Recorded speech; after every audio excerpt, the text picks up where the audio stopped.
Hey everyone, Mr. Happy here, and welcome back to Final Fantasy XIV Versus. This series is dedicated towards discussing the pros and cons of each job within each role in the game. This video will be focusing on the healers. Now just as a reminder, I'm going to pick a winner, but every job can do every content, no questions asked, so play whatever you enjoy. Now healers are actually a unique case, given they are divided between pure and shield healers. Despite this, I will be judging every healer against one another, only using this division to help identify their strengths or weaknesses. Also, role actions will seldom come up here since they're the same for all the healers, unless I really need to bring them up. First up, let us start with the OG White Mage. With the game since the beginning, and even before that with 1.0, White Mage is the epitome of the word healer when it comes to its job fantasy. Its focus over the years has always been on throughput, able to push out high personal damage and healing while lacking a bit in the utility department. This has led to some rocky roads for the job to say the least, but in more recent years it still seems to land on its feet and see plenty of play. That still remains to be the case in Endwalker, especially after some quality of life changes it has received. Now all healers at their base share some similarities, though for Endwalker those similarities are somewhat split thanks to the pure and barrier healer categories. For White Mage, starting with their basic spells, we have Cure and Cure 2 for single target heals, and Medica and Medica 2 to cover AoE. Medica 2 also has a regen effect for any players hit by it, which can really help for AoE to just slowly heal the group up. White Mage even has Cure 3, an additional AoE heal that does incredibly massive throughput for big repeated attacks. Its range is a little smaller, but trust me, you'll be using it and demanding your party stack up for it. Between this and Medica 2's heal over time aspect though, you rarely ever use Medica 1. It has its uses, just not very many. For more direct healing, you also have the job's primary mechanic, Lilies. Every 20 seconds while in combat, White Mages generate 1 Lily, storing up to 3 max. These can be used on a Flatus Solace for a single target heal, or a Flatus Rapture for an AoE. These heals are instant cast, cost no MP, and are on the global cooldown, so Lilies help with healing, movement, and believe it or not, damage. The damage aspect comes from what happens when you use a Lily. Every time you use one, you generate a bit of the Blood Lily gauge. After 3 uses, the Blood Lily will be fully charged, which grants access to 1 cast of a Flatus Misery. This attack deals massive damage to the first target hit, and then splashes for reduced damage to nearby targets. Now thanks to recent buffs to Misery's potency, it is now DPS neutral with Glare if you include the 3 GCDs it takes to get a finished Blood Lily. You'll definitely want one of these available for any raid buff windows to make use of its insanely high potency. Their other 2 damaging tools, Dia and Glare, are simply a dot and a direct damage skill respectively. Keep up Dia at all times and then spam Glare and Profit. If you're AoEing, you will be using Holy instead. This is an AoE that comes with the benefit of an AoE stun, making it quite popular in big dungeon pulls. With that, the remaining tools all help assist with the team's healing, as the job fantasy describes. First, the more direct healing abilities. Regen simply places a heal over time on one target. Simple. Tetragrammaton, that's always a mouthful, is a quick single target heal off the global cooldown, which is also pretty self-explanatory. Asylum places down a healing field that restores health over time and increases the healing received of anyone inside. Amazing for repeated AoE hits or just healing up after big AoE damage. Assize heals all nearby allies, damages all nearby enemies, and even restores some MP. I'd recommend using this on cooldown pretty much, unless there's a really good reason to hold it for a few seconds. Plenary Indulgence grants nearby party members the Confession buff. Anyone with Confession will receive a bonus heal whenever they are AoE healed with a global cooldown spell. Fantastic bonus healing for repeated use of a Flatus Rapture or applying Medica 2. I'm going to jump ahead to their level 90 skill, as it is really just a pure healing ability. Their level 90 skill is Liturgy of the Bell.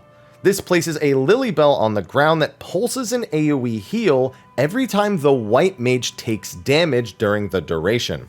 It can repeat this up to 5 times, making it awesome for repeated AoE strikes. If any stacks of liturgy are unused at the end of the duration, or if it's activated manually earlier, it will fire off a massive AoE heal that scales up with the number of unused stacks. It's just meant to make sure that those stacks don't go entirely to waste. This allows it to flex into being used on big AoEs as well as those repeated AoEs I mentioned earlier. It's just really solid healing. Finally, they have Benediction. Once every 3 minutes, white mages can heal one person to full health. It is off the global cooldown, and you will be using it a lot. Now, you'll often see it paired with tank invulnerability skills, or to save a party member who made a crucial but non-lethal mistake, saving them just before it becomes lethal. Don't save this for that emergency moment though and never use it. This isn't like an elixir in a single-player RPG. You want to be using it proactively, not reactively. They do have some other utilities and skills to help as well. Divine Benison grants a shield to an ally to prevent some damage, great for assisting tanks or allies in need of a bit more protection. Even gets 2 charges that you can save up. Aquaveil places a damage reduction buff on an ally of choice as well. Again, great for assisting tanks or allies in need of a bit more protection. Temperance is a big party-wide support skill, reducing party damage taken so long as they're in range, while also increasing the white mage's healing potency by 20%. The raw values make it super effective if the party is close enough, especially given that the buff is mobile thanks to being centered around the white mage at all times. Their final 2 skills help either save some MP or pump some damage. Presence of Mind grants the white mage a massive spell speed buff for a short time. This is largely used in 2-minute buff windows to get more glare casts, so go fast. Finally, Thin Air allows the next spell to cost no MP. Amazing when paired with Raise to save a KO'd ally at no cost, or along big side AoE healing sections of the fight to reduce your MP costs, especially if you're going to be spamming Cure 3 or using multiple Medica 2s across a certain period of time. Now for pros, white mage's personal throughputs are all very high. Cure 3 spam is an ever-present fail-safe when reacting to healing in newer encounters, and this allows white mage to pump through more dangerous sections of fights when you really don't have all the kinks worked out. Their personal DPS shares this throughput statement as their numbers are absolutely juiced for a healer. Their mobility is fairly strong as well, thanks to instant cast Lilies and Dia, not to mention the short spell cast on Glare, something all the healers do share, but it helps with white mage as well. It still needs to be planned out for more extended raid encounters, but it's not bad at the least. To top it all off, the main reason it's so popular is that it's really straightforward and easy to play. If you're a first-time healer in Final Fantasy XIV, this is probably going to be your first stop, and not just because it's the only healer that's actually available at level 1. Their cons focus mainly on what they can't do, though the healer they are paired with should be making up for these deficiencies in some way. They are the only healer that has no form of party-wide shields across all 3 of the other healers, even the other pure one.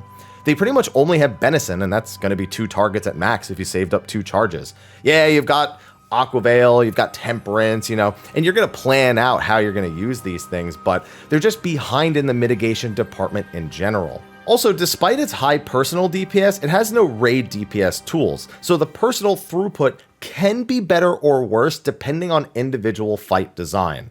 But despite these cons, you will see no shortage of white mages thanks to how approachable the job is and how safe it is to play. Our second healer shifts over to the barrier category with Scholar. This was added in 2.0 alongside Summoner and is the progenitor of the shield healer role.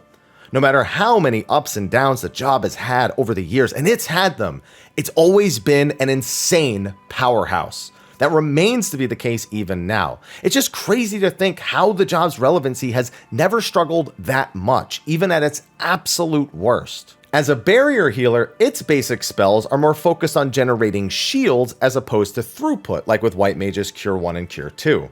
While they do have Physic for a super basic heal, Eloquium and Succor are their single target and AoE heals respectively that each grant a barrier equal to the amount they heal. If Eloquium crits, it even grants an additional bonus barrier, so your crit isn't just for damage on Scholar, making it a super valuable stat. The only other really basic spells the job has are their DPS spells. Biolysis is a dot, and Broil is their standard damage spell. They also have Art of War for AoE DPS, which is kind of nice because it's instant cast and pretty good DPS on multiple targets. They even have a bonus DPS spell in that of Ruin 2, which is an instant cast ability. This is something the other healers definitely wish they had in their toolkit. That being said, you don't strive to use this spell a lot. You want to minimize using it because Broil 3's potency is so much higher. But if you need to DPS on the move, at least you have an option. Now, everything else after this is either a utility that enhances skills, protects allies, or functions as a primary job identity. First up is Ether Flow. Once every minute, the Scholar can use this skill to restore some MP and grant 3 stacks of the Ether Flow buff. You can activate some of your skills by using up 1 charge of this, so you'll need to carefully plan the use of these skills every minute. They are all off the global cooldown, so you can weave them between your other spellcasts. Energy Drain is the basic DPS option, useful in the case that you just don't need the stacks for anything else and want a tiny bit of extra damage. Lustrate is an instant heal on a target ally. It's good for saving people after mistakes or reactive healing, but the rest of your tools are the ones you'll probably be using more. Indomitability is an AoE heal, which you'll often use a stack for in cases with lots of back-to-back AoE damage. Probably the most popular one is Sacred Soil. This places a field on the ground that reduces the damage taken for any allies inside of it, and even restores their health over time. And finally, another very popular one, Excogitation, places a buff on an ally for 45 seconds.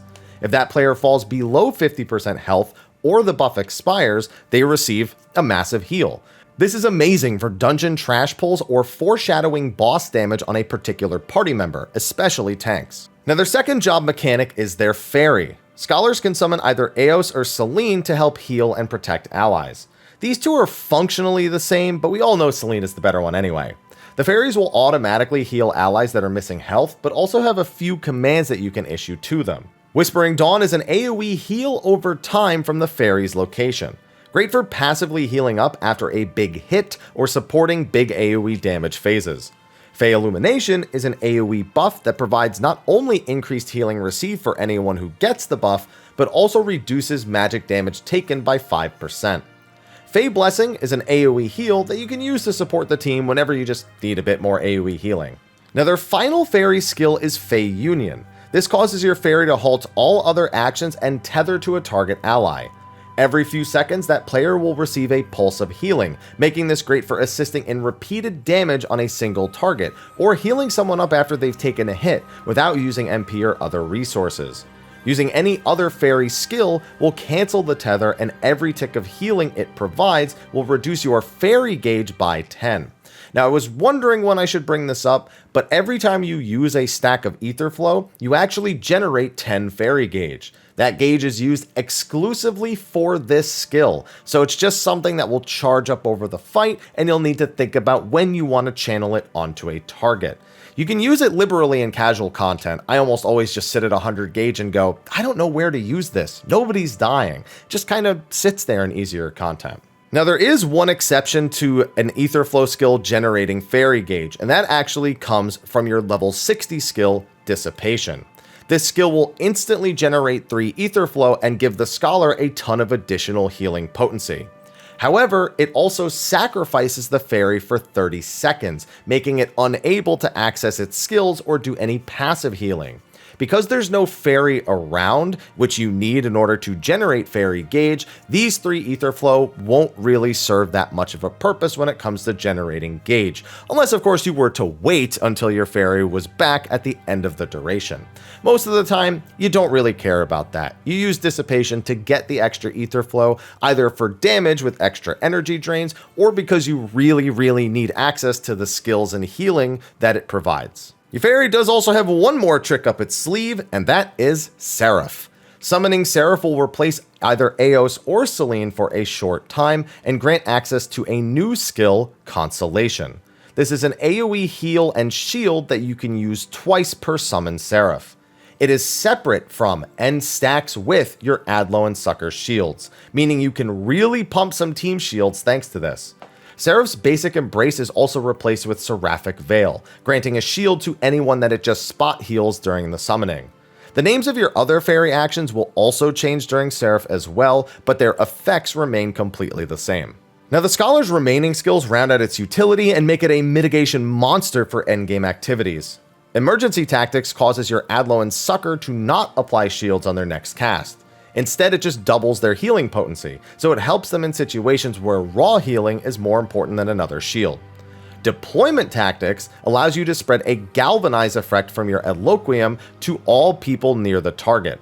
This tool is invaluable at mitigating a slew of endgame raid wides. It's pretty much considered a free ignore raid damage button when used appropriately, especially in conjunction with any tools that increase healing received or when paired with things like Seraph Shield, which just make it absolutely ridiculous.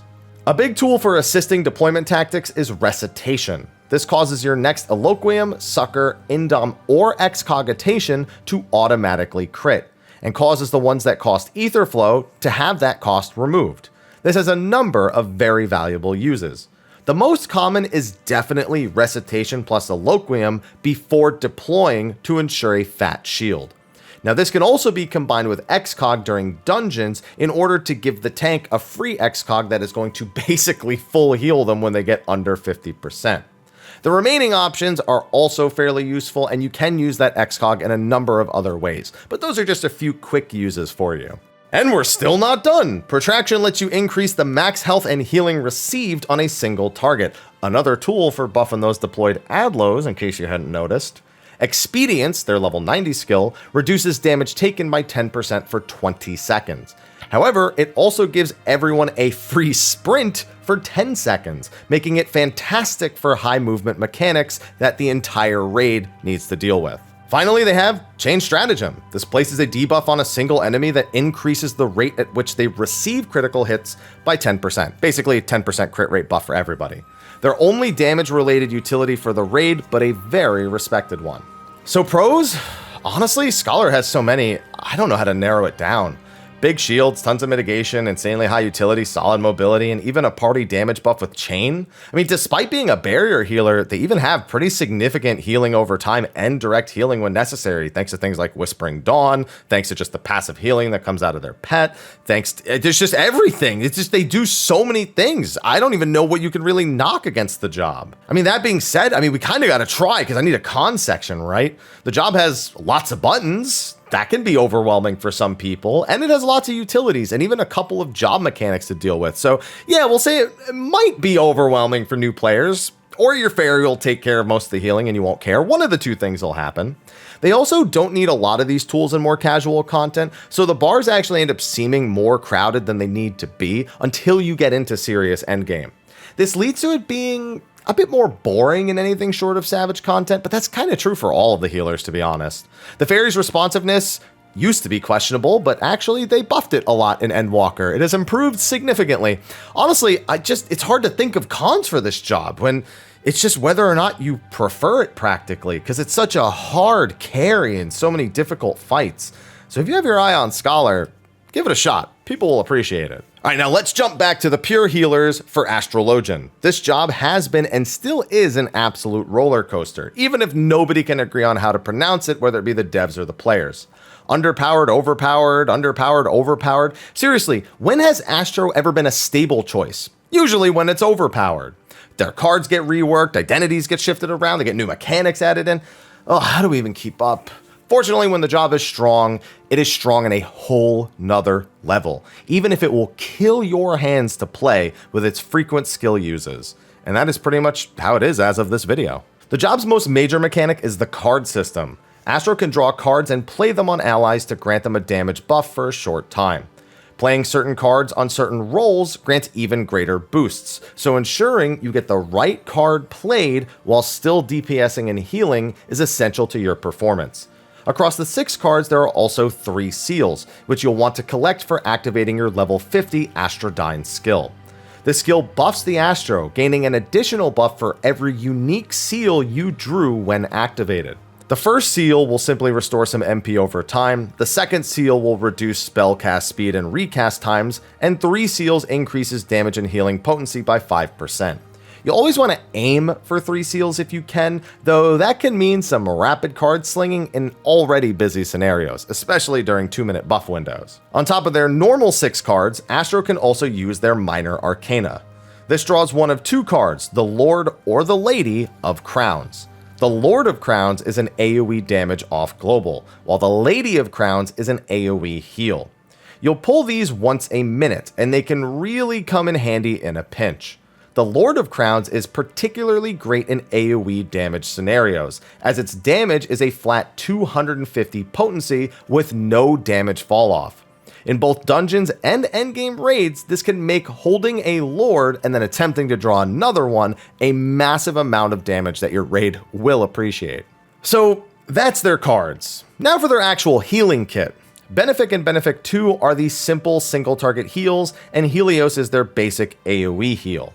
Now I forgot to mention this during the White Mage section, but the pure healers actually have a proc on their most basic heal that enhances the tier 2 version. So Cure 1 can buff Cure 2 with the free Cure proc, and for Benefic it can make Benefic 2 crit. The reason I didn't bring it up is because ideally, you almost never use the tier 1 version of the spell, as the healing MP and GCD efficiency are really low. So because that's true of Benefic here as well, you'll most likely just use Benefic 2 if you're single target healing at all with your GCD. Now they also have aspected heals. Aspected Helios puts a regen on all the targets that it hits, while aspected Benefic heals and puts a regen on a single target.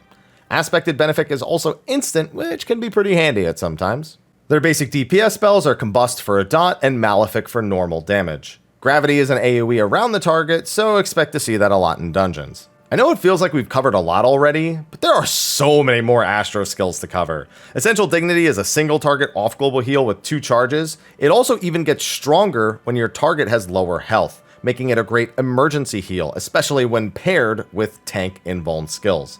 Celestial Opposition is an instant AoE heal that grants everyone a regen as well. They have a couple of single target support skills as well. Celestial Intersection heals a target and grants them a damage shield to boot, and has 2 charges with a pretty quick charge time.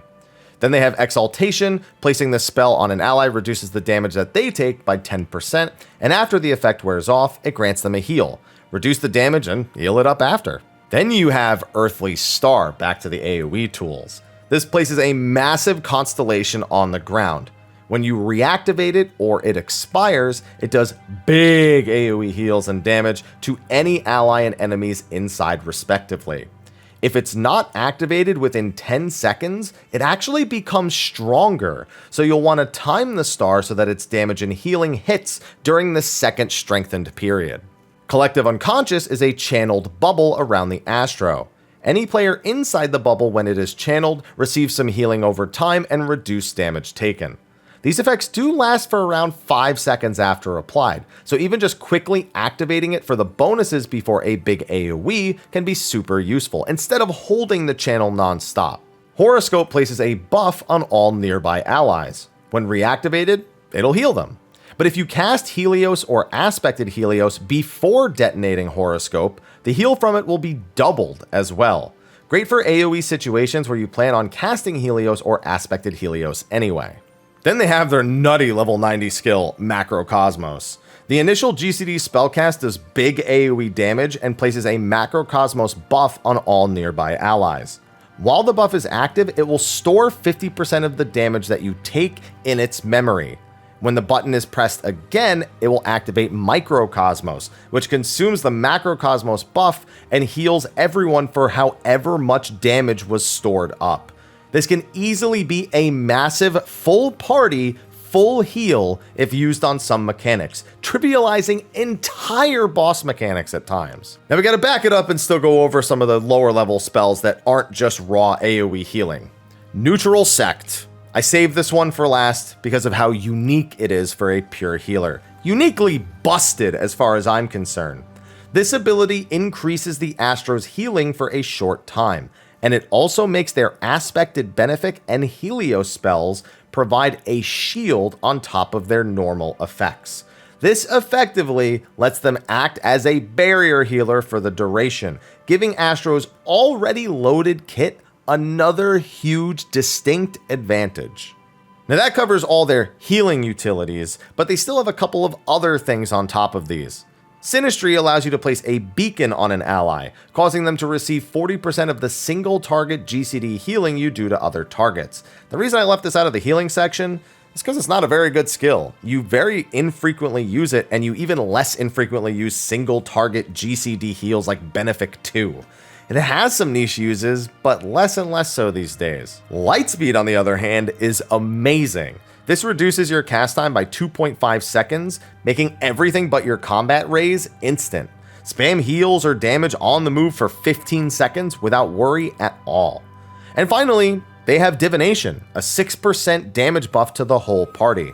Useful during 2-minute buff windows, especially when paired with your cards. Alright, we're finally through the skills. This is going to be a long video. With all of those, I think you can figure out a lot of its pros. Huge direct healing, reactive healing, single target shields, party shields, damage reduction, damage boosting.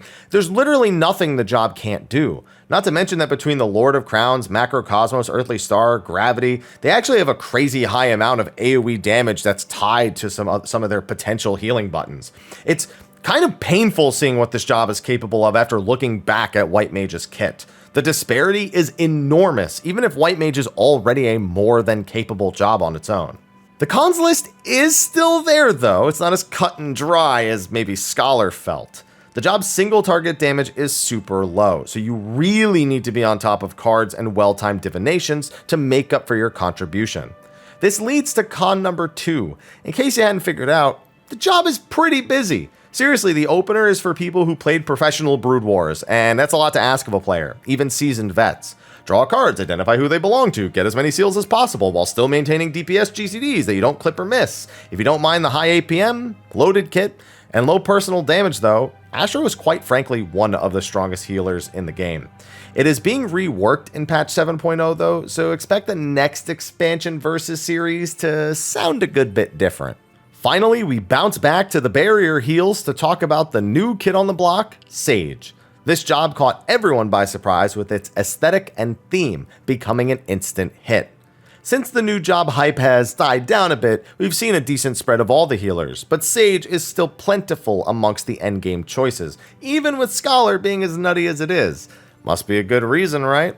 Well, first off, the job has quite a few gauge-related gimmicks. First up is Adder's Sting.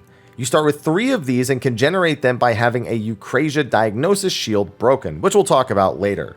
These are used to access Toxicon, an AoE damaging GCD spell. Given the spell is instant cast and costs no MP, Adder Stings are great for mobility, MP management, and AoEing. The only problem is getting more of them. They're not really great for saving MP when you have to use a Eucrasian Diagnosis to get one, but you can make that investment during downtime and then use the Toxicons for movement later on. The rest of their gauge is used for Adder's Gall. Every 20 seconds, the gauge fills and grants one Adder's Gall, which can then be used on a number of off-global skills. Dracole is a single target heal, Ixocole is an AoE heal, Taracole restores some HP and reduces target's damage taken, and Caracole is an AoE regen plus damage reduction for anyone hit by it. Of all of these, Caracole is by far the most popular, given that it's a sacred soil that doesn't require people to stand in a bubble. Just apply to forehead and profit. You'll likely use Caracole on cooldown. You also get Rizomata, which grants 1 Adder's Gall instantly. Oh, and I almost forgot to mention that every time you use Adder's Gall, you get MP back, so frequent use helps keep your MP healthy. Their next job mechanic is called Cardia. This is a buff a Sage can place on themselves or a party member. Every time the Sage uses an offensive GCD spell, the Cardian's target will be healed. Yep, you heal when doing damage. This is effectively meant to match the counterpart Scholar's Fairy, so the heal isn't massive. But it is something to remember to put on your tank and swap it around accordingly throughout a fight. This effect can also be buffed with Soteria, which increases the potency of the next 4 Cardian heals by 70%. Now onto their basic heals and damaging spells, which actually all have somewhat of their own gimmick. Diagnosis is their single target heal, Prognosis their AoE heal, and Dosis is their basic damaging spell. But all of these spells can actually be altered with the Eucrasia skill. This ability has its own 1-second cooldown, but reduces the recast time of the skill you altered to 1.5 seconds and makes it instant cast, helping with mobility. Eucrasian Diagnosis reduces the healing potency, but the spell now places a shield on that target ally. The shield being broken is what generates Adder's Sting, remember, so doing it during dungeon pulls or when there's nothing else to do can be a way of getting extra Toxicons. Eucrasian Prognosis is the same, reduces potency while causing it to grant some shields. Finally, Eucrasian Dosis applies a 30-second dot instead. So you'll maintain Eucrasian Dosis on a target while then spamming regular Dosis while you wait to reapply it. You can also use the Eucrasian shields to activate another skill, Pepsis. This ability will consume any Eucrasian shields and instantly heal those party members. This makes the potency higher than just the base diagnosis and prognosis skills at the cost of the extra action used, so it is great for doing some AoE healing when you really need a burst of it. They do also have more DPS skills on top of Dosis and Toxicon. Dyscrasia is their basic point-blank AoE, and Phlegma is a targeted AoE. Phlegma actually does big single target damage as well, so hitting these during raid-wide buffs is ideal. Of course, they also sport some sort of healing buffs and utilities, as expected. Physis is an OGCD that places a regen on all nearby party members and grants bonus healing to anyone affected. Holos instead restores some health instantly and reduces damage taken for a short time. Having both Holos and Caracoli in your kit helps a lot with mitigation, as you can stagger the two constantly to cover almost every room-wide AoE. Then they have a couple of direct healing buffs. Zoe increases the heal provided by your next spell by 30%. Great for enhancing Eucrasian shields or increasing basic heal potencies just to catch up. Crassus, on the other hand, is applied to an ally and increases their healing received by 20%.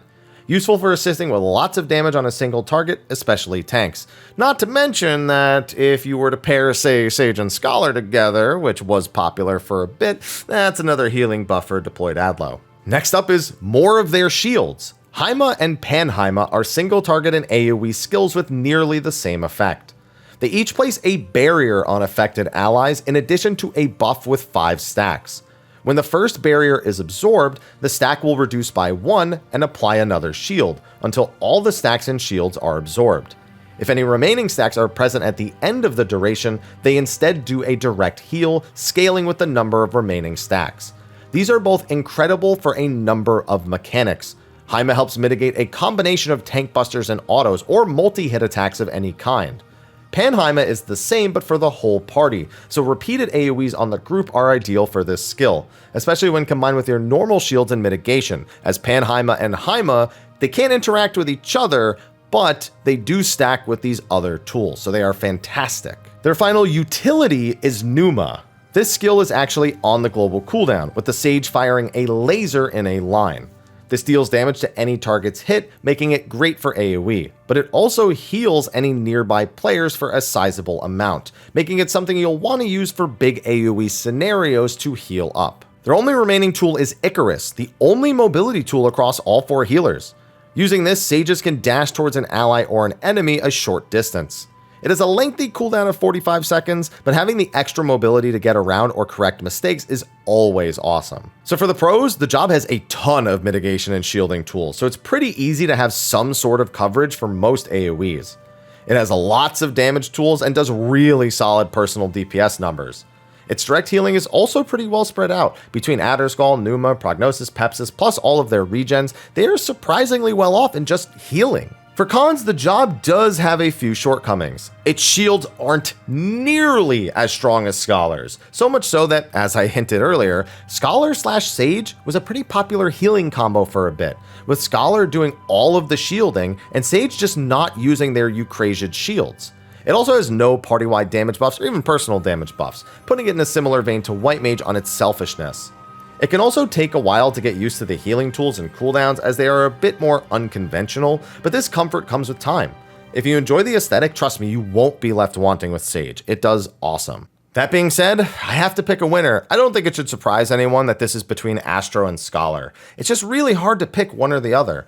Astro's ceiling feels like it's way higher. When we hear about solo healing ultimates and savages for the first time, the range of tools that Astro brings usually leads it to being the healer of choice. That being said, Scholar is routinely praised for minimizing dangerous raid-wide mechanics, so much so that it's almost comical at times. I think for me then, it kinda has to come down to feeling. Astro is super busy and hectic, so much so that most players are shocked they're waiting till 7.0 to do the rework. Scholar, on the other hand, had most of its clunkiness toned down or even removed, and its tools are super powerful.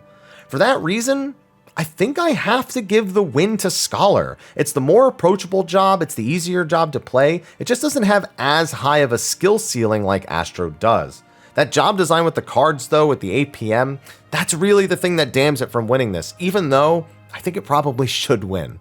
As for Sage and White Mage, I'm going to put Sage above White Mage. It just feels like no matter how well White Mage does in content or how okay it is, its ceiling is so low since it lacks a lot of critical tools that other healers have. I mean, Astro has an entire cooldown to make it a barrier healer. That is insane considering the other things that it has. While yes, White Mage is the most approachable, and I did say a lot of this would come down to feel, it just never feels great to feel like something is missing, especially when put next to Astro's overloaded kit. Seriously, Neutral Sect, seriously?